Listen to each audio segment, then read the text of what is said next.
afternoon, everyone, and welcome to Indie Business Radio for Monday, August 31st, 2009. I'm your host, Donna Maria, and you have arrived at the one place where we empower you to enjoy your life, build your business, and have your way. Today's show is sponsored by the Indie Beauty Boutique. Check it out. Lots of aromatherapy products, handmade soaps, jewelry, and other wonderful artisan-crafted products at indiebeauty.com. Just click on Buy Indie at the top of the page. Looking forward to seeing you there. Well, speaking of indie, there are no shortage of people that are starting, launching, owning, and managing successful businesses, and statistic after statistic shows that many of them are women, and even more to the point, many of them are also mothers. That fact inspired me as a mother and an entrepreneur myself to invite a mompreneur onto the show today to share some details about her life and a little bit about her story and how she manages to run her home as well as her business successfully. Our guest today is Debbie Chialtas. She is a self-taught melt and pour soap crafter with a bachelor's degree in fine art from the Academy of Art University in San Francisco. Her background is in fashion design, which of course plays a big role in her ability to create such fantastic melt and pour crafted soaps.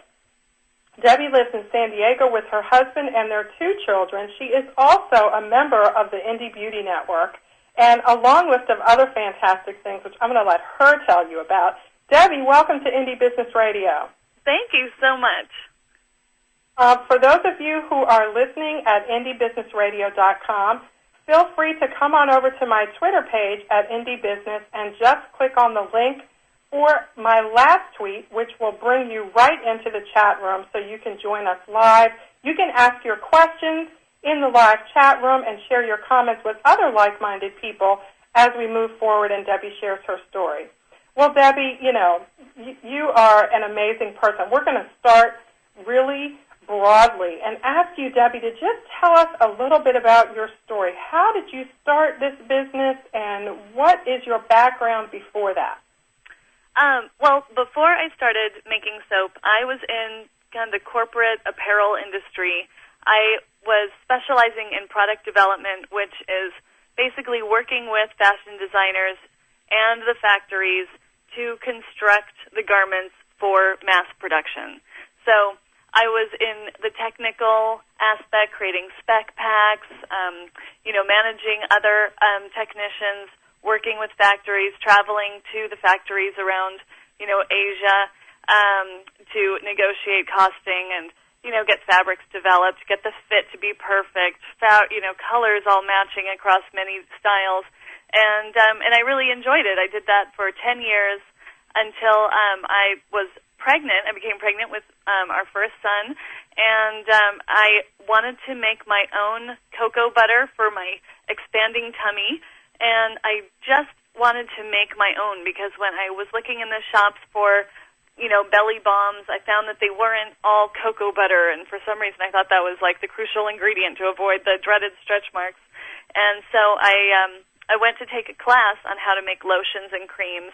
And so I took this class, and unfortunately, they didn't teach how to make lotion. And I was so disappointed. But in between making bath salts and scrubs and things, the teacher had brought a bunch of her books, and some of them were soap-making books.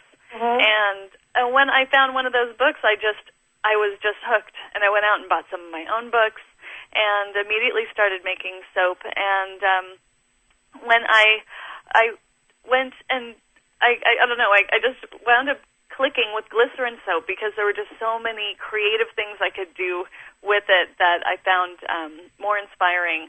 So that is how I got started. Well, and Debbie, I love that background because most of what you just shared has absolutely nothing to do with what you're doing now. And that's one of the things that makes your story so fantastic. You are now an author. Your new book, Soapy Love, just came out. Mm-hmm. You have a product line of melt and pour soap sickles and soaps crafted in the shape of popsicles, which is so fantastic. You have a quarterly online magazine, and we're going to get a chance to talk in detail a little bit about each one of those. But you're a mom, you're a mom-to-be, actually, and you learn how to make belly balm, and all of a sudden, fast forward, just 4 years, 5 years? Yes, it's only been about 4.5 years since I launched Soapy Love, and things are going great. I couldn't ask for a better situation. I've just found my passion, and there's just a million ways that I want to share my excitement about glycerin soap making, and that is why I have so many things that I'm doing, because I'm just so thrilled with all the potential there and how receptive everyone has been. And Debbie, so take me from I'm pregnant, I need some belly balm, I went to a soap making class, to the decision to actually turn this into something that would be a profit-making venture. Because I think that's where a lot of women sort of get stuck. Tell us a little bit about how you originally started to make that transition. Well, it's kind of an unfortunate story, and I've shared my story with several other mothers coming from kind of the corporate world. I've found that this is actually very common.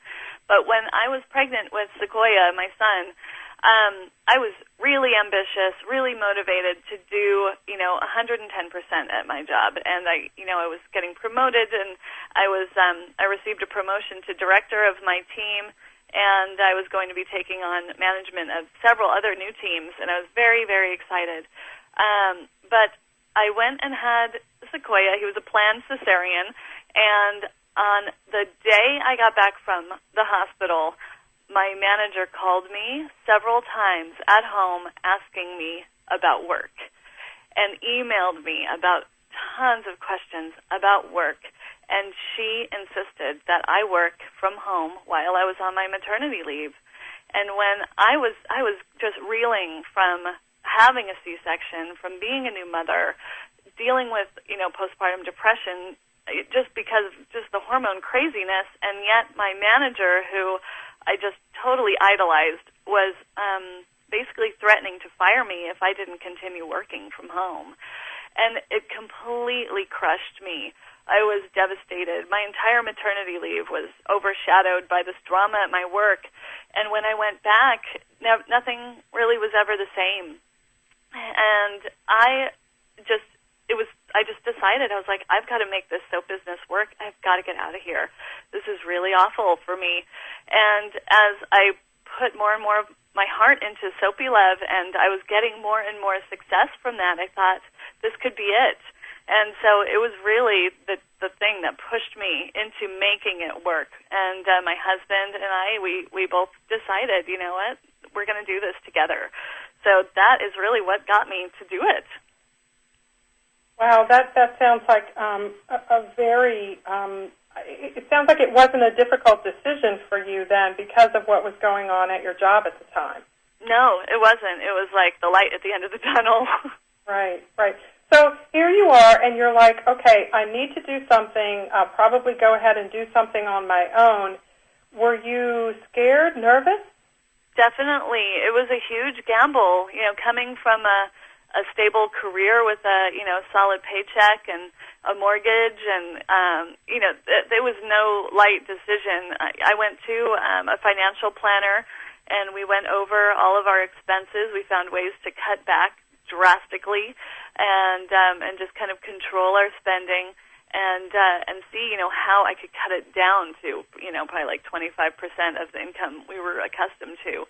And, with my husband also, he is a self-employed acupuncturist, and, his business was pretty young at the time. So it was a huge gamble for us to do it, especially with having one child, and I was pregnant when I decided to leave. So it was a very big deal, very scary. And Debbie, it sounds like what a smart idea to hire or engage the services of a financial planner to help you whittle down your expenses.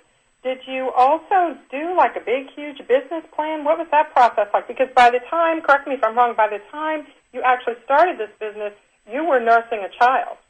Well, the business was very young. I really only started it after my son was born because I was, like many hobbyists, we make so much stuff we don't know what to do with it, might as well sell it.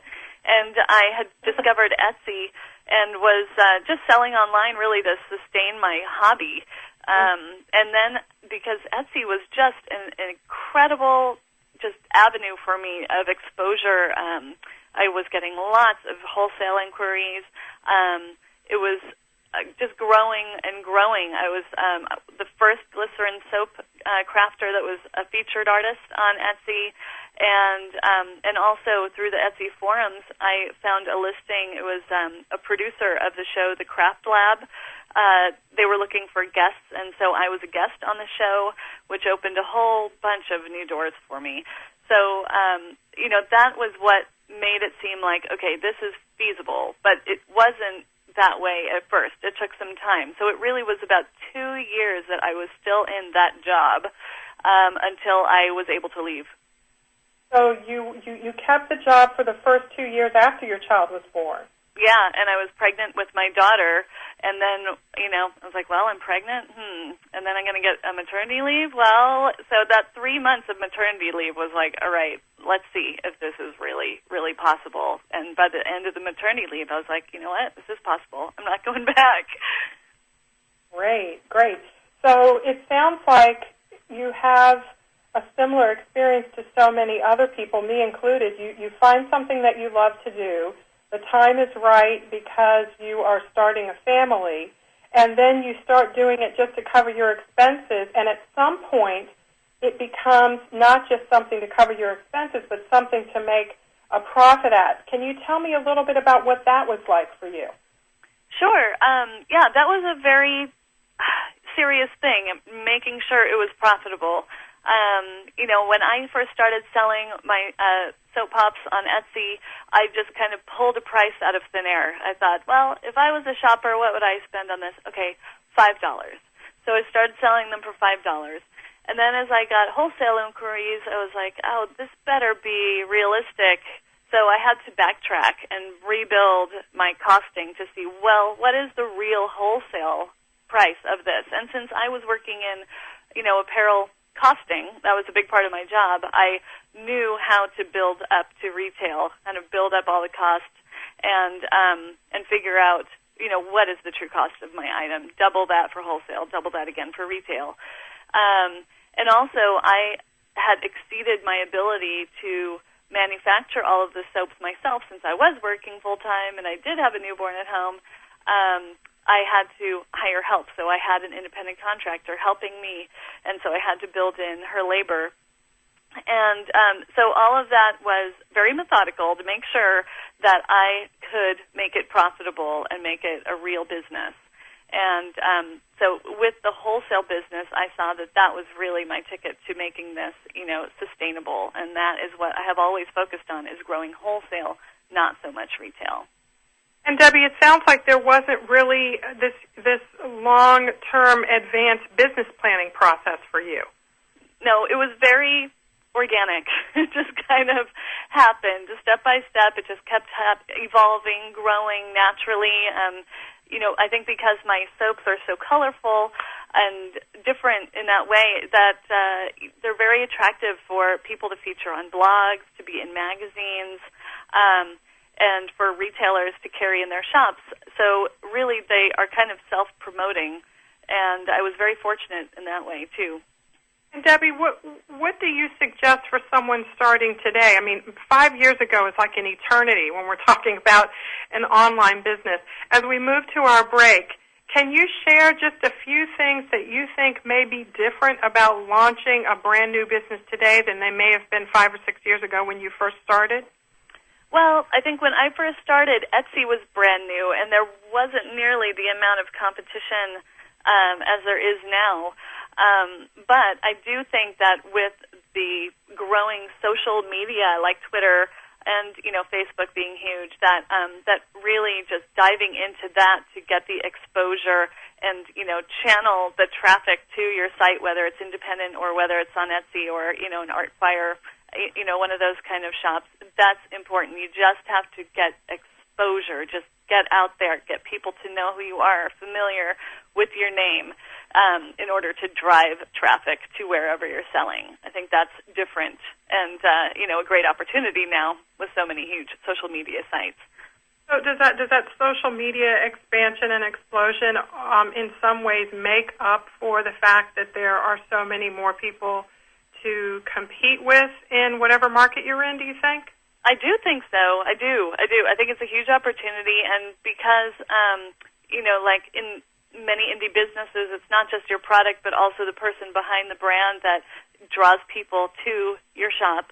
Then the more you can get people to know you, the better you'll do. So I do think that it's a wonderful opportunity, much better than when I first started. Now, Debbie, what do you mean by what you just said? I find that really interesting, that it's not so much the products, but the person who is creating them that draws people to them. Tell us more about that. Well, I do think that, especially in soap making, so many of us do make similar items. It's true. And it's important that you have basically a face to put with your brand that people connect with, because they have so many choices out there. There's so many other shops that they can go to. So the more you can make yourself unique or have a very specific image or point of view, then you will attract the customers who you want, for your brand, and make yourself distinctive in the market. So I think that is very important, as well as having great quality items, great customer service, competitive pricing, all of those other things. But I think having a very strong persona is going to really help develop and establish your brand. We're talking with Debbie Chialtas, Indie Beauty Network member and author of the brand new book, Soapy Love, Squeaky Clean Projects Using Melt and Pour Soap. Debbie, we're going to come back and pick your brain a little bit more about how you made this transition to entrepreneurship and what sorts of things you do from day to day to make your business thrive. I'm Donna Maria. This is Indie Business Radio. We'll be right back.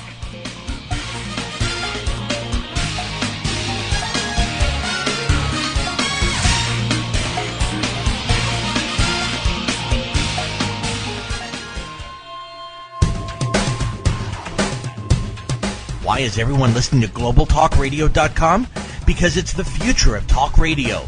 Every day, more and more people are finding Internet radio as not just an alternative media, but as a replacement to traditional AM and FM broadcast stations.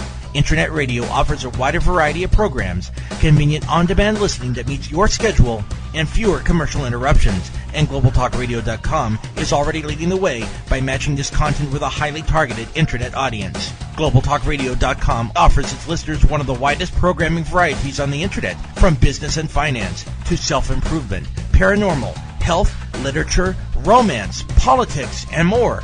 There are also opportunities for prospective hosts who would like to host their own weekly or one-time talk shows. Want to learn more? Check us out at www.globaltalkradio.com and see the future of talk radio today.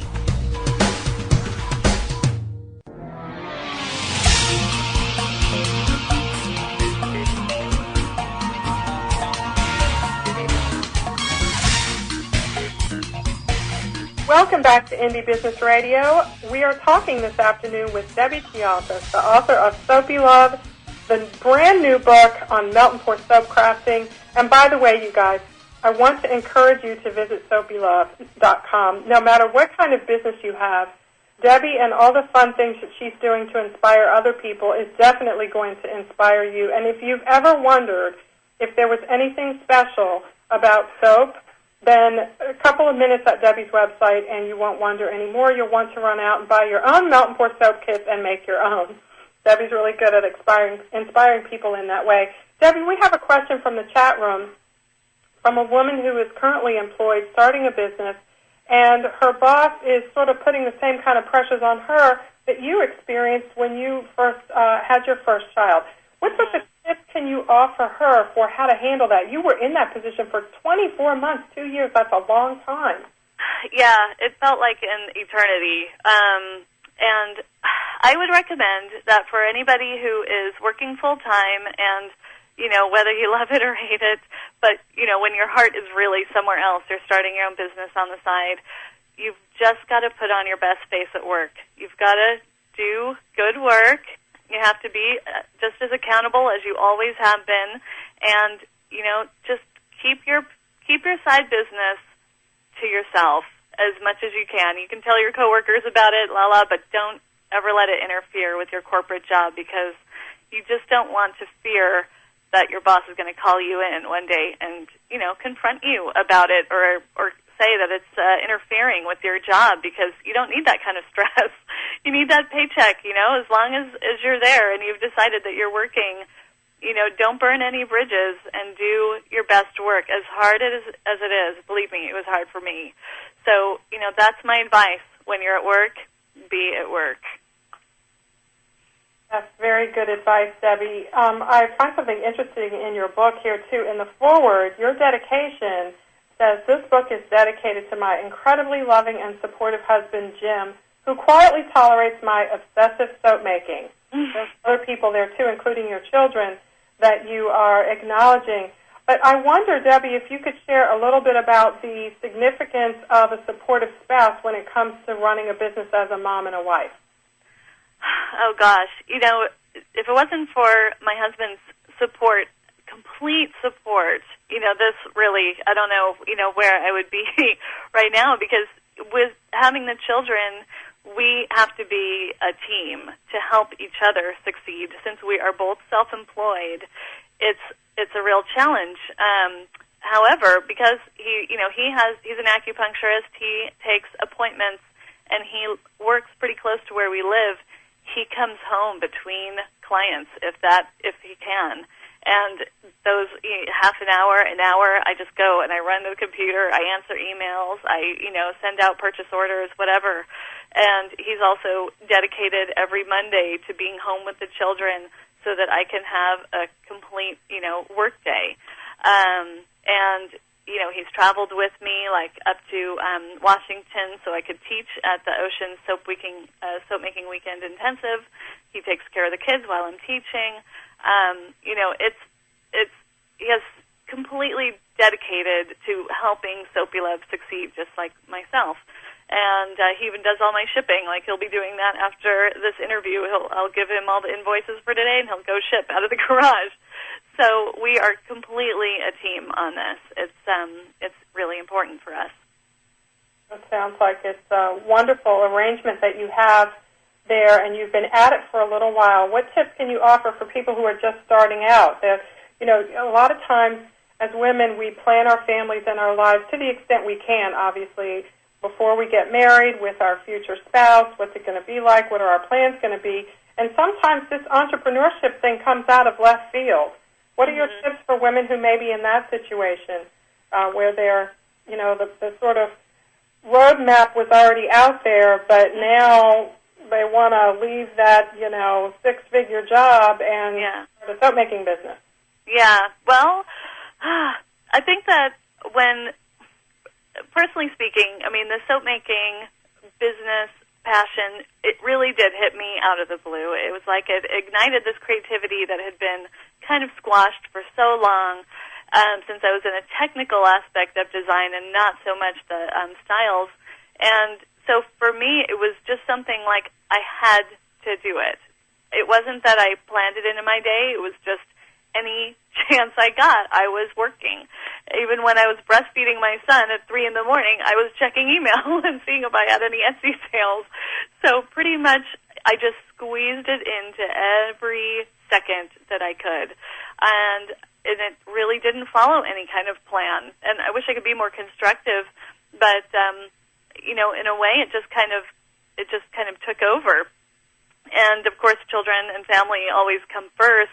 But I don't know, there's just always been a few minutes or an hour that I could squeeze out of my day to commit to working, even if that was, maybe missing out on a movie with my husband at night.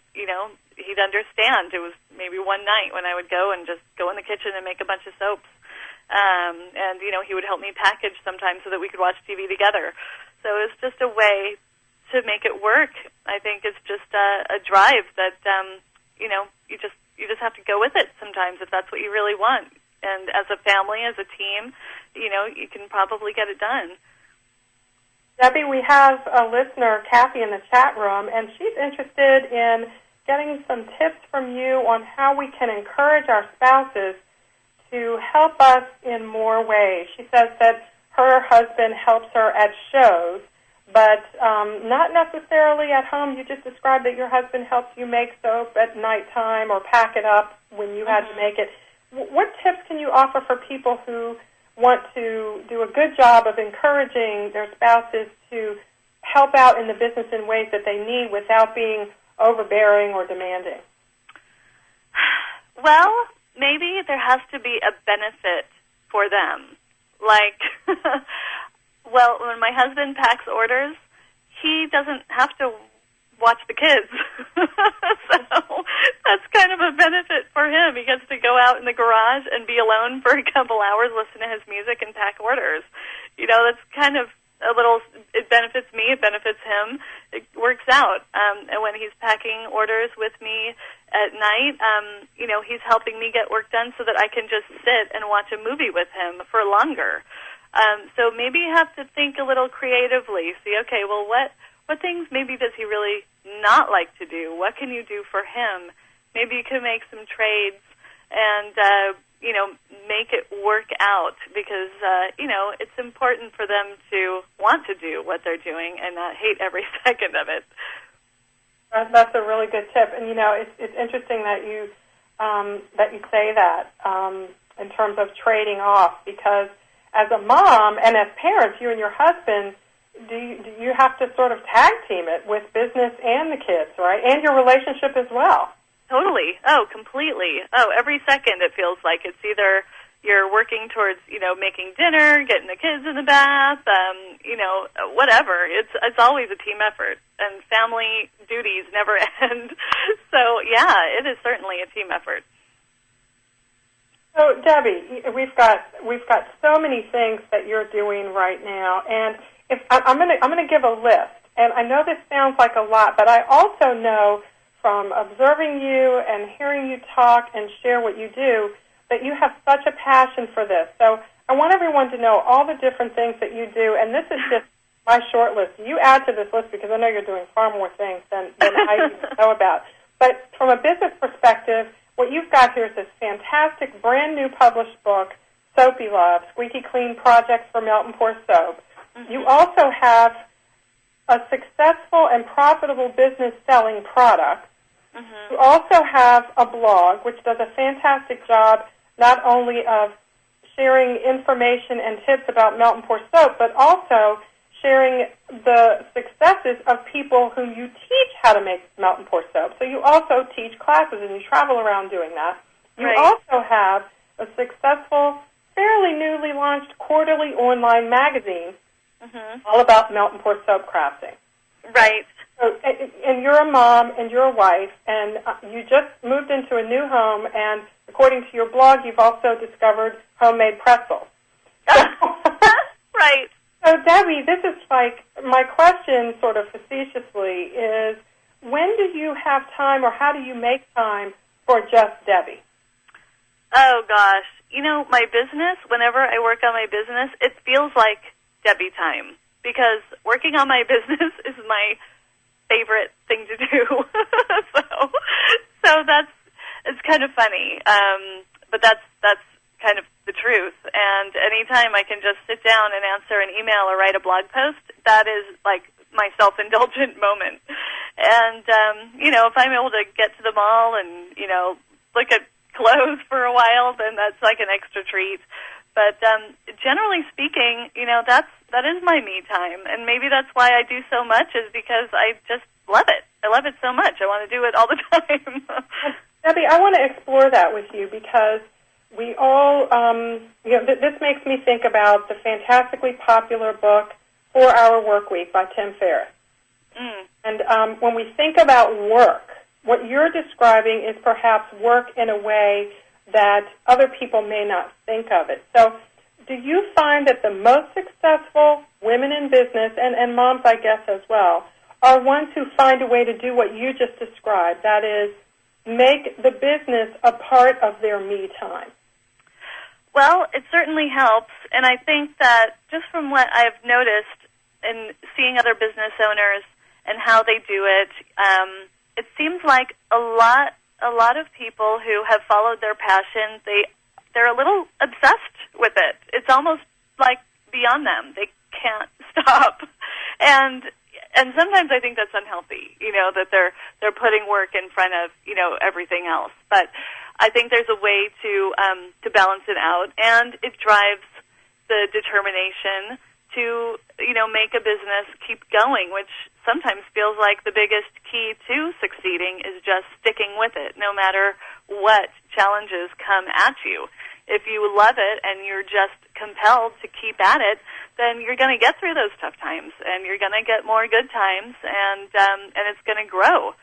So, I think that it's important to embrace your passion and just kind of let it take over. Let it be kind of like your obsessive job/passion that you follow, and it really helps you get through a lot of the challenges of business growth.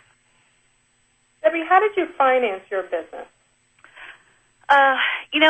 My business is pretty inexpensive to run. Like the magazine, for example, it's just time invested. There's no money to invest in that. For the soap pops, that is pretty self-perpetuating since my business is pretty steady, that I can put, a large bulk order for soap base on my credit card, and pretty much the next cycle I can pay it off. I don't offer terms for my customers. I don't like to carry anybody's credit at my risk. So I try to run things extremely streamlined so that nothing gets too out of my hands to track or look after. So I've never taken out a loan.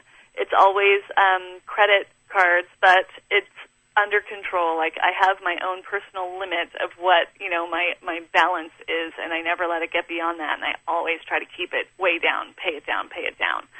So that's how we do it. So your business is totally debt-free? Yes. Awesome. I think that's so incredible.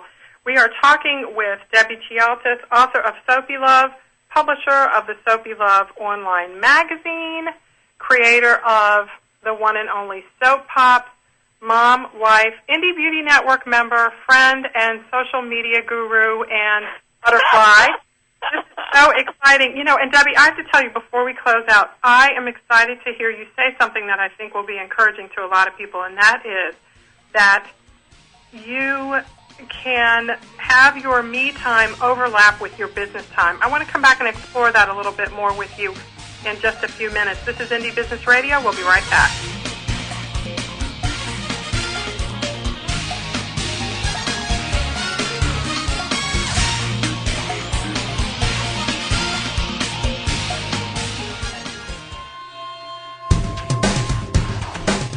Want to stay on top of what's new in the radio industry? Sign up for a free subscription to the Future of Talk Radio, available exclusively to listeners of globaltalkradio.com, and find out what's new in the world of online radio. Listeners can find out about new shows and special guests. People with something special to offer can find out how to become a guest and how to prepare for an interview. And prospective hosts will find a valuable resource for everything from planning their new program to selecting topics and guests, recouping expenses by selling advertising, and more. Sign up today for your free subscription to the Future of Talk Radio by visiting www.globaltalkradio.com and learn about the future of talk radio today.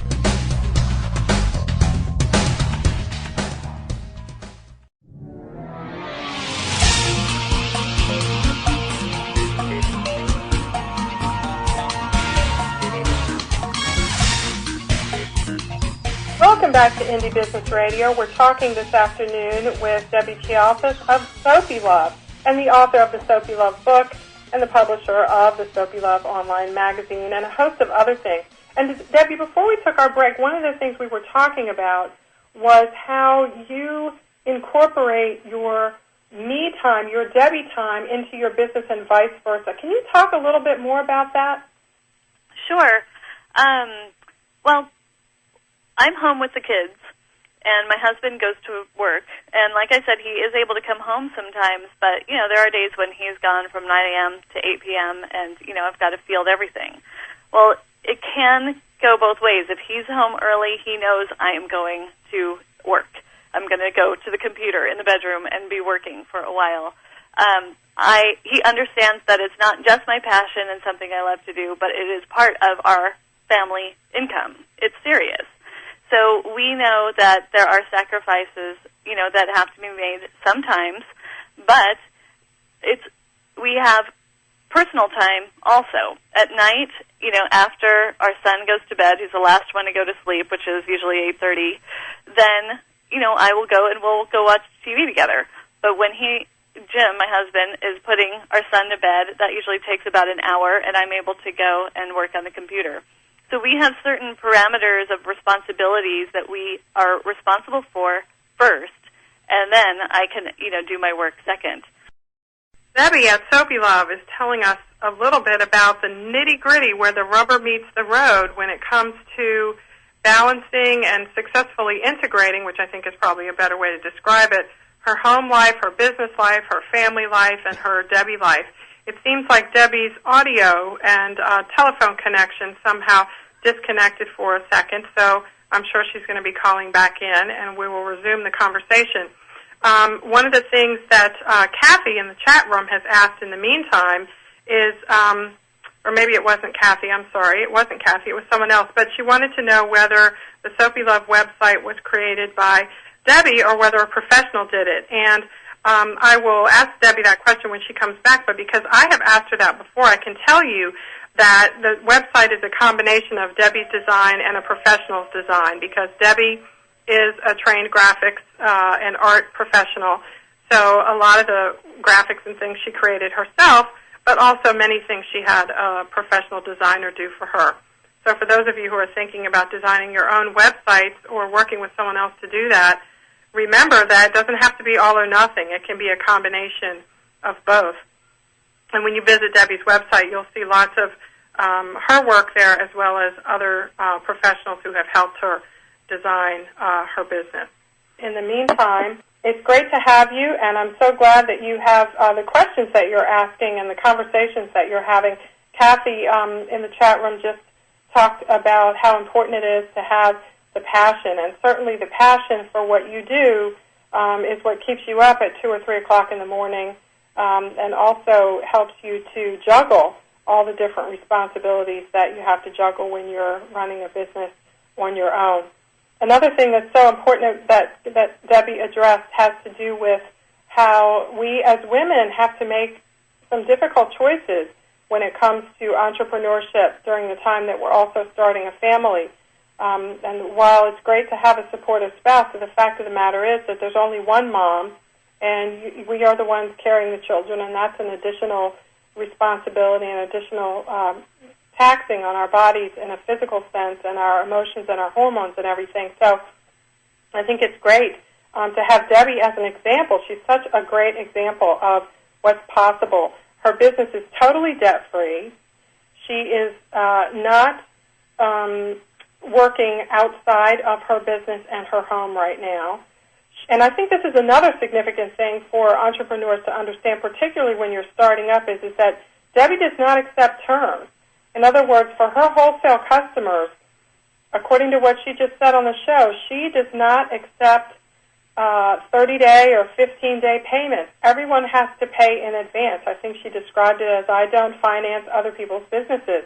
And I think that's an interesting point and an incredibly important one for us to remember. I know a lot of small business owners who get into a lot of trouble wholesaling when they're operating their businesses on very thin margins, and wholesalers don't pay their bills on time.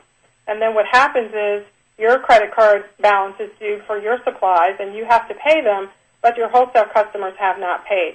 That's what credit is for, and any wholesale customer who has a business should also have access to at least some credit so that they can finance the products that they purchase.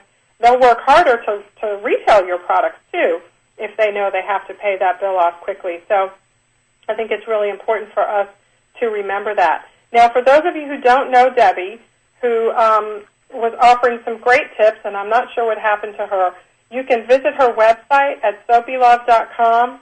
Her blog is soapylove.blogspot.com.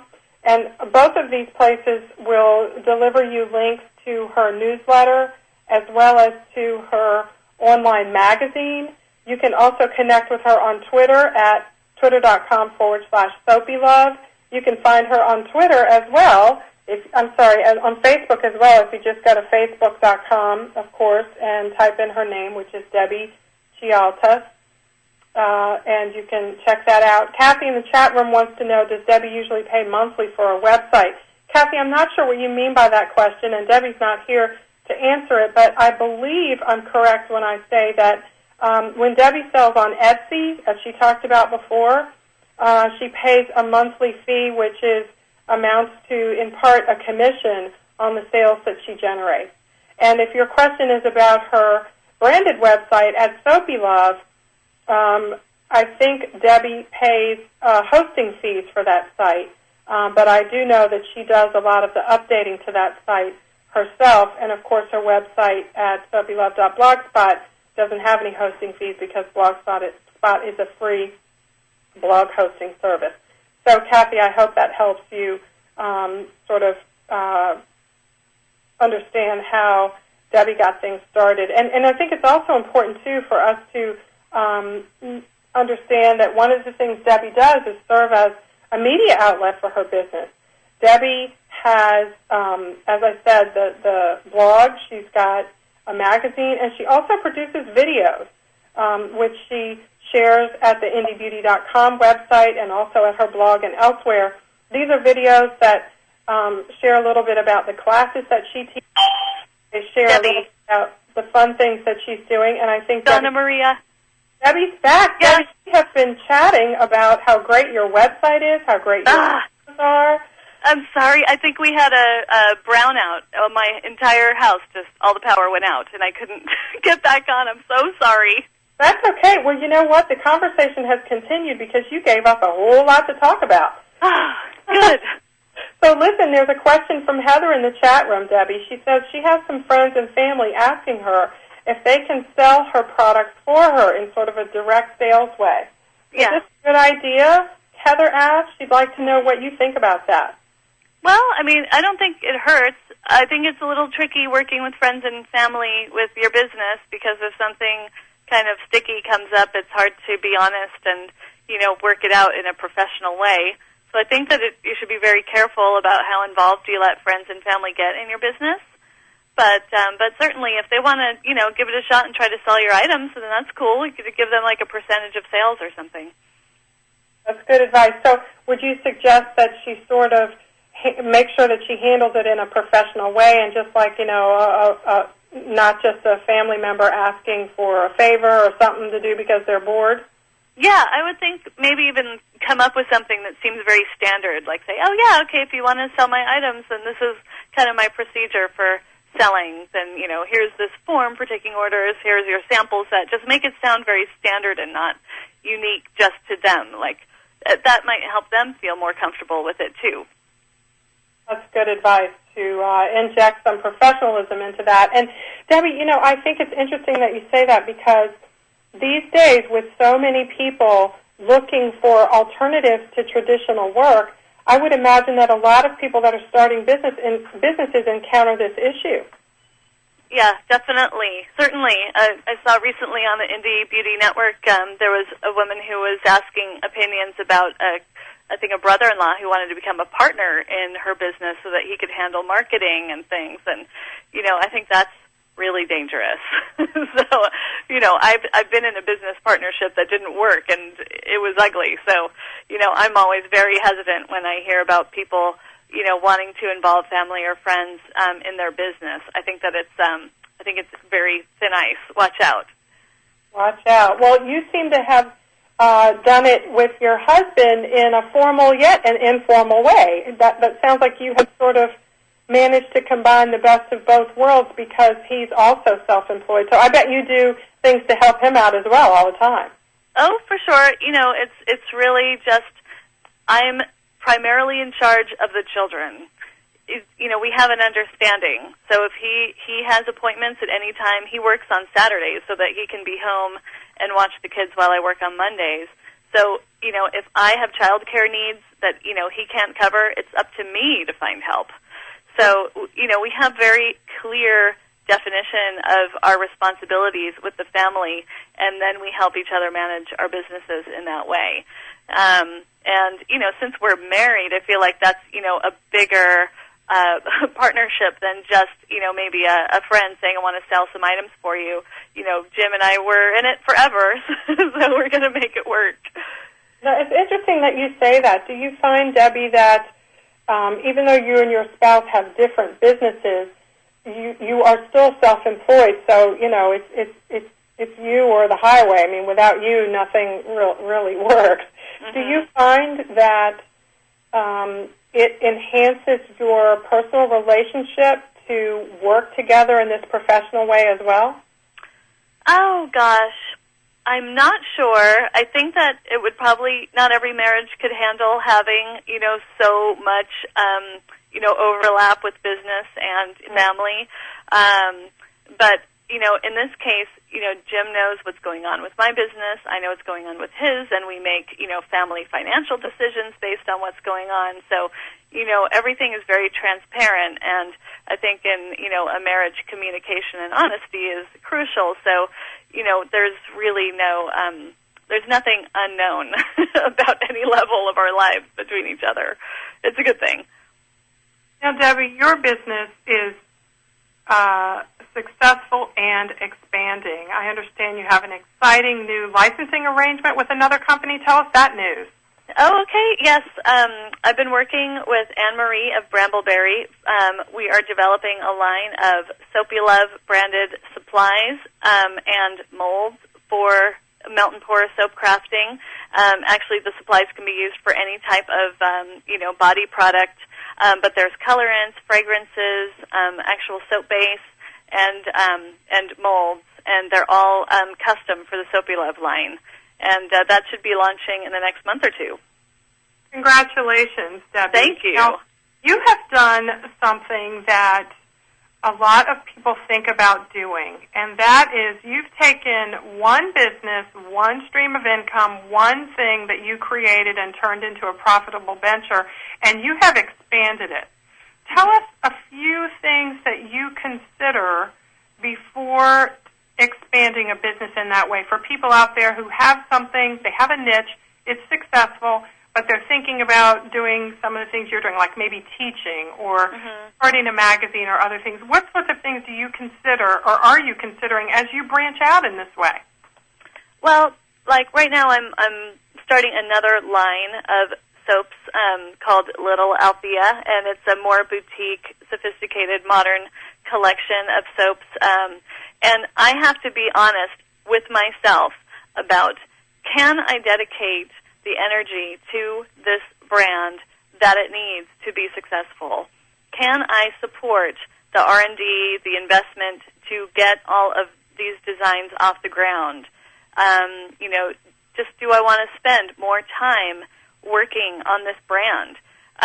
So I think that for anyone who wants to expand, it may sound fun to add more items to your line or, a different element of your business, such as a magazine, but be real. Can you do what it takes to keep it going? And if you're not sure, maybe just wait until you feel like you really can do it, because it can be a money pit if you have a passion, you want to, develop this new high-end line of things with this, tropical oil that you've found. Well, be real. Can you do it? Do you want to do it? Is it going to stress you out too much to have this whole new line? That's what I have to consider when I expand, and I recommend that to everybody else. Make sure that your primary brand is solid and going, and you can add more to your plate. And I suppose, Debbie, that it's because if you have a successful business already, even though it may be very small, expanding or deciding whether to expand may not be as difficult as starting the first one because you have some business experience. You can actually answer some of those questions that you just posed. Mm-hmm, right. You probably know what's involved in doing all the things to make this expansion succeed, so you have a more informed decision to make. And, you have more channels to just, tap into already, which it won't be as hard to get it off the ground. But, I think that's always important, just to make sure that things stay streamlined. Just keep checking in on everything that's going on.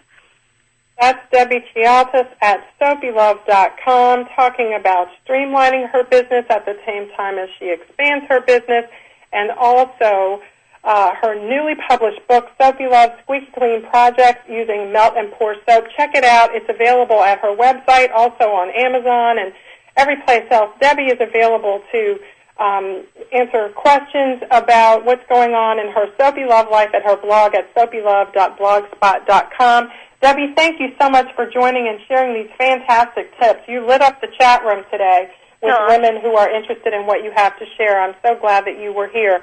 Next week, everyone, our first show in September. Can you believe it's September? My guest will be Sirmana Mitra, author of Bootstrapping, Weapon of Mass Reconstruction. This is a wonderful book to tell you a lot of information that's useful to help you build your business without investors, without bank loans. Bootstrapping it is the way to go, says this author, Sirmana Mitra. That's next week, Monday, September the 7th, 2009, right here on Indie Business Radio. I look forward to seeing you then. In the meantime, enjoy your life, build your business, and have your way.